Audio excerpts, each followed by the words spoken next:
Nous sommes aujourd'hui en Indre-et-Loire et plus exactement à Amboise, bien connue pour ses maisons troglodytes mais aussi son château. Aujourd'hui, la balade se passe sous nos pieds dans ce que l'on appelle les greniers de César. Pour autant, les Gaulois et les Romains n'auraient pas fréquenté ces galeries. Les historiens datent ce site d'il y a 9 siècles. Une balade réalisée avec Charles Krief, Laurence Vory et Laurent Vory.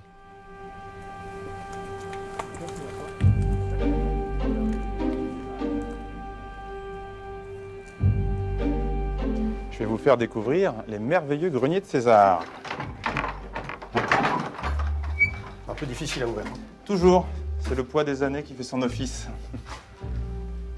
Et nous voilà dans la cathédrale de Tuffeau. D'accord. Les fabuleux greniers de César.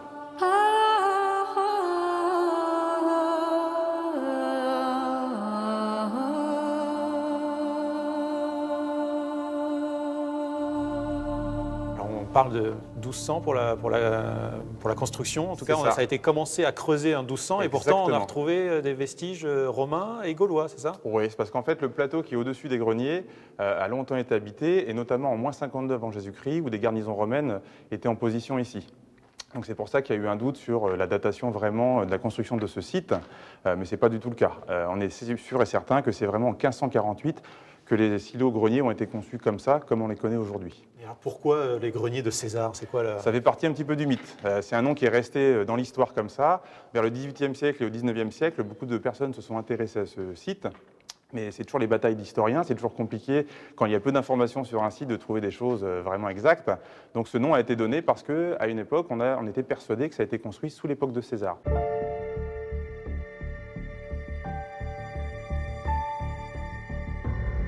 C'est quoi les dimensions de ce site? Il y en a deux, hein, c'est ça, il y a deux caves. Il y a deux caves parallèles ici au niveau du niveau 2. La grande cave en dessous, donc de 90 mètres de long.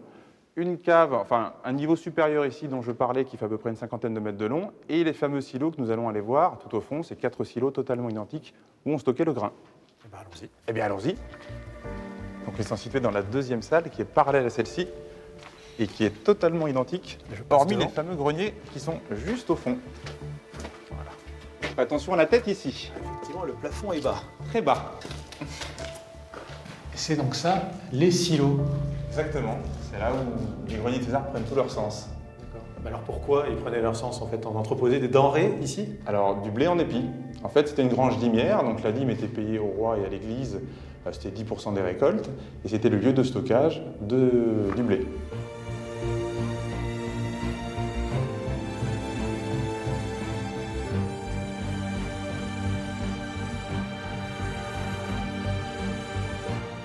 Et je suis avec Clémence Gouriot de l'Office de tourisme d'Amboise. Alors, nous l'avons vu, il y a beaucoup de sites troglodytes ici dans le Val-de-Loire. Le grenier de César en fait partie, mais qu'est-ce qui fait cette spécificité du grenier de César? Alors la première spécificité que vous avez vue, si vous l'avez visité, c'est son architecture grandiose. Quand on rentre, on a vraiment un aspect de grandeur. Donc ça, c'est vraiment physiquement, c'est un très beau lieu. Son aspect unique aussi réside dans le fait qu'on ait des silos troglodytiques, tuffeaux et briques uniques en France. Et puis ce qui fait sa spécificité également, c'est le fait que ce soit un lieu privé, au sein d'un domaine privé, et que l'on ne visite que très ponctuellement dans l'année. Ce n'est pas un lieu ouvert au public tous les jours dans l'année, on ne le visite que très ponctuellement. Donc ça, c'est quelque chose qui en fait la rareté en fait son exception. Alors les sites troglodytiques sont uniques en France, ici en bord de Loire.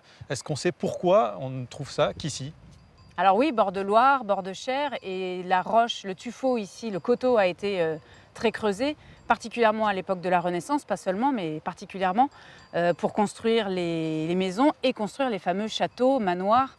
On est sur une roche tendre, facile à extraire, et donc on a creusé le coteau un petit peu partout en Val-de-Loire et en Val-de-Cher pour ces châteaux. Les greniers de César, c'est un site troglodytique, mais il y en a beaucoup d'autres dans la région et particulièrement en bord de Loire. Exactement. Maintenant, dans les troglos, ça peut être devenu des vignobles, des caves à vin, puisqu'il y a une bonne conservation dans dans les Troglos. Ce sont aussi des sites touristiques tels que les greniers de César qu'on vient de voir, tels que les caves du Har qui sont tout près d'ici, un Troglo que l'on visite autour d'une expérience sensorielle autour des vins. Donc si on veut visiter les greniers de César, il faut passer par l'office de tourisme puisque c'est exclusif et unique seulement cet été. Exactement. Cet été, on propose des visites guidées au grenier de César une fois par semaine, le vendredi, et puis on les reprendra également pendant les journées du patrimoine. Et bien quant à nous, nous nous retrouvons demain pour une nouvelle visite souterraine du patrimoine de la région Centre-Val de Loire.